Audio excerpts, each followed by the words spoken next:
सभी को जय माँ। और आज हम बात करेंगे आत्मा के बारे में।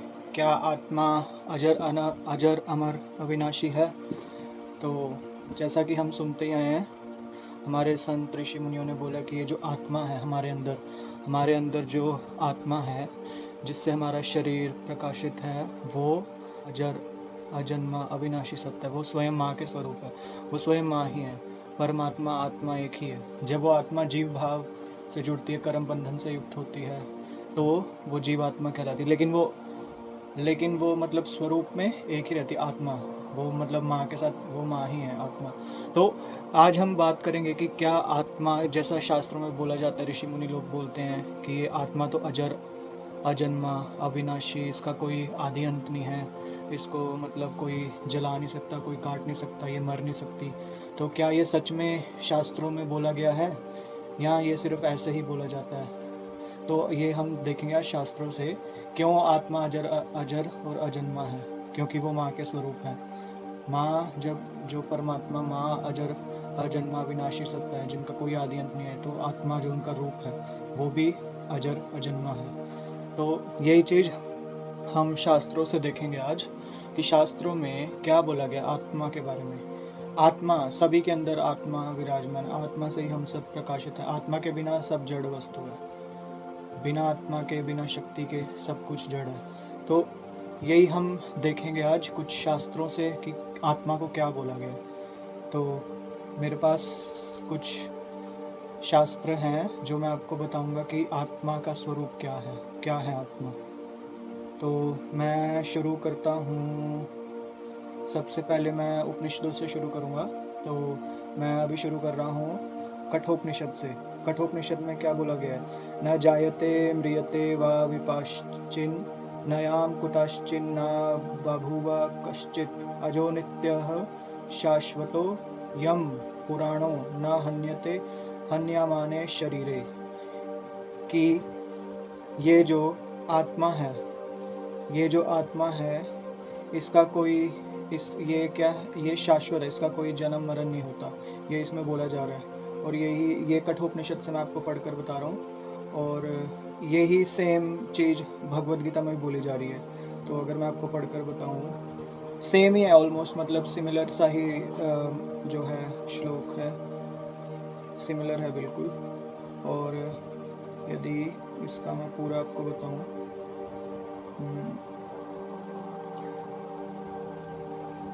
जैसे भगवद गीता में भी सेम है, न जायते म्रियते वा कदाचिन्नायां भूत्वा भविता वान न भूयः अजो नित्यः शाश्वतोऽयं पुराणो न हन्यते हन्यमाने शरीरे।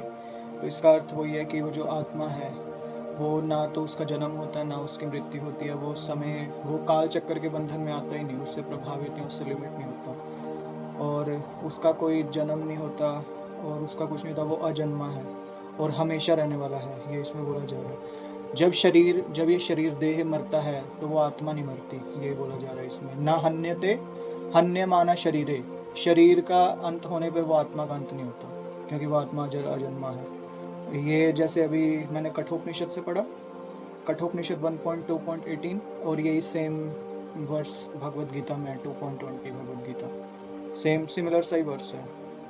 और इसको और शास्त्रों में भी यही चीज़ बोली गई है, और भगवद गीता में और भी बोला गया वैसे, जैसे कि आगे ये 2.23 में, नैनम छिंदन्ति शस्त्राणि नैनम दहति पावकः न चैनम क्लेद्यन्त्यापो न शोष्यति मारुतः। नैनम छिंदन्ति उसको, और शस्त्राणि, कोई भी मतलब कोई भी जो शस्त्र है, कोई वेपन उसको काट नहीं सकता। वो आत्मा को कोई काट नहीं सकता, कोई उसको मार नहीं सकता, पानी उसको डुबो नहीं सकता, क्योंकि वो अजन्मा है। और हवा उसको सुखा नहीं सकती। ये सब इसमें गीता में बोला गया है, और उपनिषद भी यही बोलता है। और अगर हम इसको और देखें तो बृहदारण्यक उपनिषद 4.4.25, स वा एष महानज आत्मा जरो अमरो अमृतो भयो ब्रह्म अभयम वै ब्रह्म अभयम ही वै ब्रह्म भवती य एवं वेद। जो वो आत्मा है, जो वो सेल्फ आत्मा है, वो है हमेशा रहने वाली, इमोर्टल, और कभी ना मरने वाली, और किसी से भय ना खाने वाली, फियरलेस। इसमें ये बोला जा रहा है कि वो मतलब फियरलेस है, वो कभी मरती नहीं है, वो हमेशा रहने वाली इमोर्टल सत्ता है वो आत्मा। तो ये बृहदारण्यक उपनिषद बोल रहा है। और बृहदारण्यक उपनिषद में एक जगह और बोला जा रहा है कि अविनाशी व अरेयमात्मानुचिति धर्मा, कि ये जो आत्मा है ये अविनाशी है, अविनाशी, इसका कोई नाश नहीं होता। ये अब फिर से बृहदारण्यक उपनिषद में बोला जा रहा है ये अविनाशी है। और यही अगर हम सेम चीज़ हम देखें, यही सेम चीज़ हमें देवी भागवत में भी मिलती है। और देवी भागवत से अगर मैं आपको दिखाऊं तो देवी भागवत में भी बोला गया है पहले मैं आपको बता देता हूँ कौन से उसमें है। ये है 7वें स्कंद में 34th चैप्टर, जो 7वां स्कंद 34 चैप्टर जिसे देवी गीता भी कहते हैं।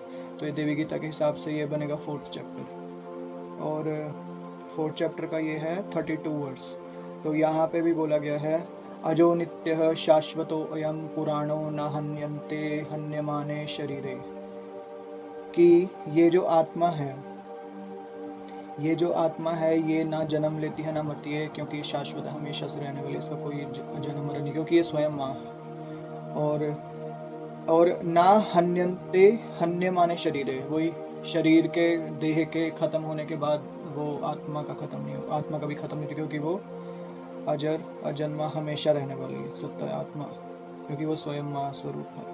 ये यहाँ पे देवी भागवत में भी बोला जा रहा है। और इसके आगे जैसे अगर मैं आपको पढ़कर बताऊं, this self is not born nor it dies, it does not live also being born, this self is unborn eternal everlasting ancient. ये इसका कोई जन्म नहीं होता, एटर्नल ये हमेशा रहने वाली शाश्वत है, और एवरलास्टिंग हमेशा रहने वाली है, ये बोला जा रहा है। और इसके अगले 33 और 34 वर्ष में ये भी बोला गया है हंतम चैन्मन्यन्ते हंत क्षय न मन्यन्ते हतम उभो तो न विजानितो नायम हंति न हन्यन्ते अनोरणीयान महतो महियान, वही जो उपनिषद में बोला जाता है जंतो निहृतो गुहायाम तम क्रतुः पश्यति विच्छोको धातुः प्रसादान हिमान्मयस्य, कि ये जो आत्मा है इसको मारा नहीं जा सकता, शरीर के ख़त्म होने के बाद भी ये मरती नहीं है। अगर कोई इसको मारना भी चाहे और सोचे कि मैं इसको मार दूं, वो मतलब वो नहीं जानते आत्मा के बारे में कि ये मर नहीं सकती, और ये मारी नहीं जा सकती, इसको कोई मार नहीं सकता। और अणोरणीयान महतो महियान, कि ये विकराल से भी विकराल, बड़ी से भी बड़ी और अणु से भी अणु है, महान से भी महान और अणु से भी अणु है। ये उपनिषद में भी ये उपनिषद का ही है वैसे मंत्र। और आगे बोला गया है कि ये जो आत्मा है ये सभी के हृदय में विराजमान है। हमारा आत्मा से ही तो हम चल रहे हैं, हमारा शरीर पूरा। तो यही कुछ शास्त्रों से मैंने आपको बताया कि ये जो आत्मा है ये अजर अजन्मा अविनाशी सत्य, इसको कोई मार नहीं सकता, क्योंकि स्वयं माँ स्वरूप है। जो हम जीवात्मा क्यों है, क्योंकि हम जीव भाव में हैं। जीव भाव में क्यों है, क्योंकि हम कर्म और बंधन से मुक्त हैं, से युक्त हैं, मुक्त नहीं, से युक्त हैं। और मुक्त हो गए तो फिर हमारा जीव भाव हट जाएगा। तो जब ये जो हमारे कर्म और बंधन से जब हम मुक्त हो जाते हैं, तब हम मतलब माँ के साथ एक होते हैं। और वो मतलब हम कैसे मुक्त होंगे, माँ की शरणागति, माँ के संपूर्ण शरणागति और उनसे प्रेम। क्योंकि कितने जन्मों से हमारे कर्म हैं जो हमें आगे कितने जन्मों तक काटने पड़ेंगे। तो ये जो कर्म है इनको कौन मतलब वो कर सकता है। जब तक माँ की शरण में नहीं आओगे तो तब तक ये इससे मुक्त होना बहुत मुश्किल क्या हो ही नहीं सकते मुक्त। तो जब माँ के चरणों में हम समर्पित होते हैं तभी माँ हमारे कर्मों का नाश, जो भी हमारे कर्म है बंधन है उसका नाश करके हमें मतलब इन सब से कर्म और बंधन से संसार से मुक्त करते हैं। और फिर जब जीव भाव हट जाता है तो स्वयं फिर आत्मा ही रह जाता है। तो आत्मा तो स्वयं माँ स्वरूप है। तो यही आशा है कि हमारे तो जन्मों जन्मों से कर्म होते आ रहे हैं, अच्छे कर्म भी है बुरे कर्म भी है, लेकिन अच्छे कर्म बुरे कर्म दोनों से हटना पड़ेगा। पाप और पुण्य दोनों से परे जाकर ही माँ के वो होती है, माँ की रियलाइजेशन। पाप से नरक, पुण्य से स्वर्ग, लेकिन हमें स्वर्ग और नरक ये क्योंकि हमेशा रहने वाले नहीं हैं, और यहाँ पे भी पुण्य खत्म होने के बाद आपको हटा दिया जाएगा, पाप खत्म होने के बाद आपको हटा दिया जाएगा। तो स्वर्ग और नरक कोई मतलब वो नहीं है कि वहीं भी वहाँ जाके बस हमारा वही फाइनल गोल है, नहीं। दोनों ही बंधन है, पाप और पुण्य से परे जाकर हमारा जो माँ के साथ एक होना, यही हमारे ज़िंदगी का एकमात्र वो है, एकमात्र मोटिव है हमारी ज़िंदगी का। बैकग्राउंड वॉइस के लिए माफ़ी चाहते हैं, और यही आशा करते हैं कि सभी माँ के भक्ति करें। और सच्ची शरणागति, सच्ची, एक तो होती है दिखावे की, बोलने मात्र की, एक होती है सच्ची शरणागति की माँ के ऊपर पूरा डिपेंडेंट, माँ आपके अलावा कुछ नहीं। जैसा भी हूँ माँ मैं जैसा भी हूँ, मैं जितने मर्जी पाप किए हैं मैंने, पुण्य किए हैं, माँ मैं जैसा भी हूँ, मैं आपका हूँ, सिर्फ मैं आपका हूँ। आप करुणा का सागर हो, आपका नाम करुणार्णवेशी है। आप सुमग्नः स्मरणं त्वदीयं करोमि दुर्गे करुणार्णवेशी। शंकराचार्य जी खुद बोलते हैं माँ करुणार्णवेशी है। तो माँ आप तो करुणार्णवेशी हो, आप ही हमारे को कर्म ये बंधन से मुक्त कर सकते हो। जब तक कोई आपकी शरण में नहीं आएगा तब तक वो कभी भी कर्म बंधन से मुक्त नहीं हो सकता, कभी भी।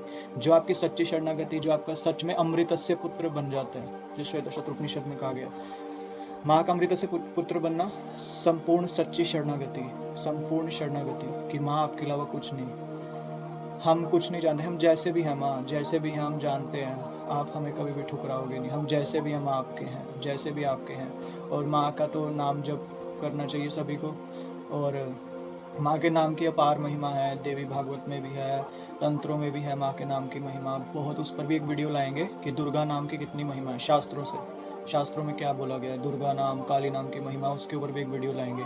तो आशा करते हैं कि सभी माँ से प्रेम करें और निष्काम प्रेम करें। निष्काम भक्ति में जो आनंद आता है वो ही मतलब वो आनंद ही परमानंद होता है। देखो, माँ सभी से प्रेम करे, जो साकाम भी करते हैं माँ तो उनसे भी प्रेम करते हैं, और निष्काम वालों से भी माँ, उनसे तो माँ करते ही हैं। जो भी मांगो, देखो माँ सभी, तुम चाहे साकाम भक्ति करो चाहे निष्काम भक्ति करो, लेकिन साकाम भक्ति वही दोबारा इसी में, इस संसार में ही फिर हम यही बंधन में फंसे रहते। लेकिन निष्काम, हे माँ हमें कुछ नहीं चाहिए, हमें केवल आप चाहिए। आप हमें दुख में रखो, आप हमें सुख में रखो, आप हमें गरीब बनाओ, आप हमें अमीर बनाओ, आप हमें जैसे भी स्थिति में रखो, आप हमें स्वर्ग में रखो, आप हमें नरक में रखो, जहाँ मर्जी रखो माँ, मैं आपको ही याद करूँगा, आपके अलावा मेरा कोई नहीं है माँ। जैसे एक छोटे बच्चे का, हम माँ के छोटे से बच्चे से, छोटे नन्हे से, बिल्कुल जो ऐसे छोटे होते हैं ना, बिल्कुल ऐसे छोटे से, बिल्कुल एक दो दिन के बच्चे दूध पीते हुए, बिल्कुल माँ पर डिपेंडेंट, ऐसा बनना कि माँ आपके बिना तो मैं यहाँ पर पड़ा ही रह जाऊँगा, आप ही मुझे मतलब वो करोगे, आपके अलावा मैं कुछ नहीं कर सकता, जो करोगे आप ही करोगे। हम संपूर्ण आपके शरणागत हैं माँ, संपूर्ण। इसी शरणागति से ही माँ का साक्षात्कार प्राप्त होता है, इसी शरणागति से ही ये जो बंधन जितने भी संसार में, इससे मुक्ति पाई जाती है। बिना शरणागति से कुछ नहीं होता। सप्तशती में बोला गया, शरणागत दीन परित्राण परायणे सर्वस्यार्ति हरे देवी नारायणी नमोस्तुते। और जो शरण में आता है उसको तो माँ भव से पार कराती ही हैं। दुर्गाम देवीम शरणमहम प्रपद्ये सुतर्षितस्य नमः। तो यही प्रार्थना, माँ हम जैसे भी हैं हम आपके ही हैं माँ, आपके अलावा हमारा कोई नहीं है। जिस मर्जी स्थिति में रखो, बस आपसे इतना आशा करते हैं, कहीं भी रखो बस हमारे जो चित्त है वो आपसे मतलब आपसे अलग ना हो, हमेशा हमारा चित्त आप में ही रहे, मैं आपको कभी ना भूलूं, कभी भी नहीं। अच्छा, मेरे जो दादी हैं, उनके जो गुरुजी हैं स्वामी ज्ञानानंद जी महाराज, वो बचपन में जब मैं बहुत छोटा सा था, उन्होंने ही मेरा सब नाम किया था। तो भगवान कृष्ण के नाम पर मेरा नाम केशव है। तो उन्होंने, वैसे माँ का भी नाम है ओ बागेश्वरी, ओकेश्वरी, योगेश्वरी, भैरवी माँ, भैतारिणी, मंडल देवी, महाकाली। तो उन्होंने नामकरण किया था। वो महाराज जी, ज्ञानानंद जी महाराज एक चीज़ बोलते थे, हे नाथ मैं आपको भूलूं नहीं, हे नाथ मैं आपको भूलूं नहीं, मैं आपसे दूर ना रहूं, आप मुझसे दूर ना रहें, हे नाथ आप अपनी कृपा सदा सब पर बनाए रखें। तो यही आशा है कि हम कभी भी हम माँ को भूल ना पाएँ, जिस भी स्थिति में हों, जिस भी स्थिति में हो, बस माँ को भूलना बस हमारे विनाश का कारण है। और माँ को हमेशा माँ का मतलब माँ को हमेशा वो करना, अनुभव करना, यही चाहे दुःख हो चाहे सुख हो, वो भी हर चीज़ आनंद में ऐसे गुजरती है। तो हमेशा यही है कि जिस भी स्थिति में रखो माँ, बस एक ही प्रार्थना है बस आपसे कि माँ कभी भी हम आपको भूलें ना, कभी भी आपसे दूर न रहें, कभी भी हमारा चित्त आपसे बिछड़े ना, हमेशा आपके ही मतलब रंग में रंगे रहे माँ। और माँ माँ माँ माँ ही करते हैं, जैसे छोटा बच्चा तो माँ माँ करता है, छोटा बच्चा जब तक माँ नहीं आती उठाने तब तक वो रोता ही रहेगा। तो हम रोते ही रहे माँ के लिए, माँ आओ, माँ दर्शन दो, दर्शन दो। जब वो इतनी तीव्र भक्ति, जैसे रामकृष्ण परमहंस ठाकुर जी इतनी तीव्र भक्ति, ऐसे बच्चे की तरह रोते थे कि एक दिन बिल्कुल भी मतलब बर्दाश्त नहीं, तो खड़ग ली माँ की, अपना सर काटने चले थे। तो आपको पता ही है, फिर माँ साक्षात प्रकट हुई थी और ठाकुर से तो माँ साक्षात बातें करती थी, ठाकुर के हाथ से खाना खाते थे। तो ये होते हैं मतलब प्रेम, कि इतना अंदर वो होना कि हाय मतलब माँ के बिना अब तो मैं गया, अब नहीं, बस भी ऐसा हो भी अब तो श्वास निकल जाएगी, अब तो मैं मतलब सब अंत हो जाएगा, तब माँ का साक्षात्कार होता है। माँ तो हर रूप में है, ये बस अनुभव करने की बात है। आईना जो शीशा है वो भी, उस पर धूल जमी है, बंधन ये जो हम जो हम इधर कर रहे हैं, साकाम जो भी हम उपासना कर रहे हैं, उसकी वजह से, माँ को अपने आप से अलग मानने की वजह से सब धूल जमी, ये जो हमारे अंदर काम, क्रोध, लोभ, मोह, मद मत्सर, ये जो हमारे अंदर जो भी षड रिपु हैं, कंचन, कामिनी, कीर्ति, ये सभी धूल रूप है इस शीशे में। जब ये धूल साफ हो जाएगी तब वो शीशा साफ है, तो शीशे में माँ तो स्वयं पहले से ही खड़ी है। वो तो जब धूल है तब भी खड़ी है, बस वो धूल हमारे नज़रों के आगे है, तो हमें अपनी धूल हटानी है, तब मतलब माँ दिखेंगी।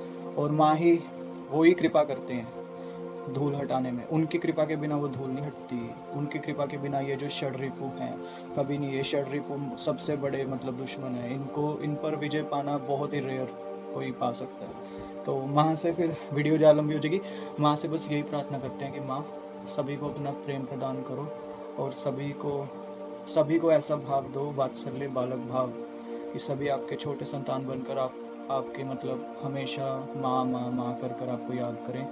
और आप तो है ही करुणा का सागर, करुणार्णवेशी। पुत्र को पुत्र हो सकता है लेकिन माता को माता नहीं हो सकती। पुत्रो जायेत क्वचिदपि कुमाता न भवति। तो इसी श्लोक के साथ हम वीडियो को समाप्त करते हैं। आशा करते हैं कि आपको हमारी वीडियो अच्छी लगी हो, और यदि आपको हमारा कंटेंट अच्छा लग रहा है तो चैनल को सब्सक्राइब कर सकते हैं। बस इतना ही बोलेंगे। तो सभी को फिर से जय माँ। वीडियो को देखने के लिए बहुत बहुत धन्यवाद। जय माँ, जय माँ। माँ सभी का कल्याण करे, सबको अपनी भक्ति प्रदान करे। जय माँ।